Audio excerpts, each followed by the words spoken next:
Original Winton agreement was dated 12/31/18. Price was for $800,000 for that original Winton agreement. The property acreage that's listed in that agreement is for 286.7 acres, and that transferred from county to Walker. And what remains in the Winton proceeds is $262,000, 890 map. This is what was the original proposed uses. This green area included what was considered the golf and open agricultural area. The blue area, we'll come back to this multiple times, that's the 70 acres that was to remain, or was to be a future county fairgrounds. The purple area was going to be a potential retail business expansion area, and the orange area is future age restricted parcel. I want you to ingrain this map into your memory because I'm going to refer to this multiple times throughout this presentation. I can always come back to it, but I want you to be familiar with this map, especially that blue area, that what's considered that future county fairgrounds area. On the old agreement, this one from 2018, and the concerns that we have with this agreement and why we think this agreement needs some amendments. First concern is that this subdivision in that blue area that I was referencing earlier is to subdivide and transfer 70 acres to the county, and it removes valuable fairway holes from the current operating golf course. If you study that map, you study the map that I showed you earlier, 6.5 fairways were taken away out of that 70. The county no longer intends to hold a fair on the Winton property. When this agreement was drafted up in 2018, the county was looking for a permanent fairgrounds. There's no intention of the agriculture committee. There's no intention of the county that I'm aware of, unless you tell me otherwise, to hold the fair. We've been holding the fair at Sweetbriar College, and we've held it successfully there. And our last year was our best year ever at Sweetbriar College. A significant hazard dam, which is the way this agreement is drafted, that is the county's liability.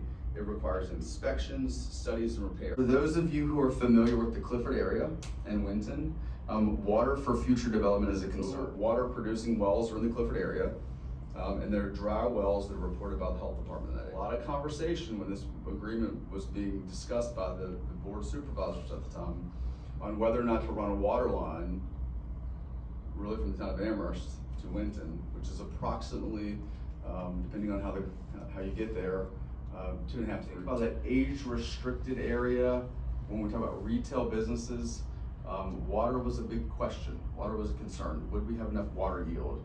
And those are things that we don't know. The concern that we have is in the original agreement, the Sarah Henry Manor House Preservation Society was referenced. It said that we needed to follow their standards, but as time's moved on, that no longer exists. And there's no standards associated with that preservation society. And so these are some of the concerns that we have with this old agreement. Federal law, it has to be offered voluntarily in order for the purchaser to seek tax benefit. If the proposed conservation easement is included in the contract, the owner risks violating tax laws and may not receive tax benefit. That's some of the things that Mr. McCormick's done in Winton. He has worked on fixing the pool. He's done pool house renovations, tavern renovations, maintained and fixed the grounds, added solar panels, stabilized the manor house, a new fleet of golf carts, which cost him approximately $250,000, new grounds equipment, and improvements to the cart paths, and more improvements on the cart paths to come. Additionally, from 2020 to 2024, that's a typo, 2020 to 2024, 20 jobs in season, 13 jobs off season. His membership's up 23%. Non-member play is up 45%. Pool membership's up 300%. Gross income's up 36%. They're beginning their 7th year of ownership. And previously, according to Dave McCormick, Winton was losing between $15,000 and $30,000 per month. There's a lot of loss when that property was sold. The new agreement would terminate the old agreement that chops the golf course up, and it preserves the 18-hole golf course. The old agreement chopped the golf course up into pieces. It put a fairgrounds on it, and quite potentially could have destroyed the property if we used it as a fair in the middle of the fairways and on the greens. Significant hazard dam responsibility would be that of the owner and not of the county. We could save thousands of county dollars.